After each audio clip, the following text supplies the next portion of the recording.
आमर यहाँ गोटे स्टेट लेवल स्टीयरिंग कमिटी गोटे अच्छी स्टाट्यूटरी मीटिंग सेटा सीएस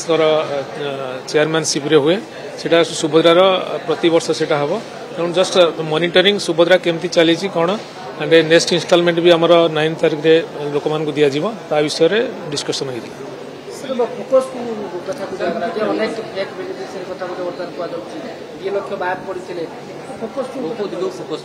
ना आम बेनिफिशियरी जी अच्छा आम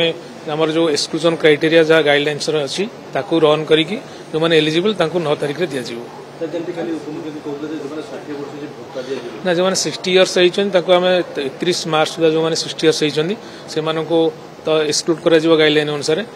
आम एसएसपीडी डिपार्टमेंट को देवु से भत्तार इनक्लूड करेंगे जो मैंने एलिजिबल थे ना आमर सुभद्रा तो ऑलरेडी आमर डाटाबेस अच्छी जो मैंने एलिजिबल दिज्व ना सेटा तो अच्छी नेक्स्ट केमती सुभद्रा आगू जीव से निया पदक्षेप नहीं सुभद्रा शक्तिटा आमर WNCD डिपार्टमेंट करूनी आमर बेसिकली सुभद्रार आज पर्यटन कौन है रिव्यू करा मॉनिटरिंग करा बेसिकली मेन स्टीयरिंग कमिटी काम है से मॉनिटरिंग करा कौन कौन आज पर्यटन सुभद्रा।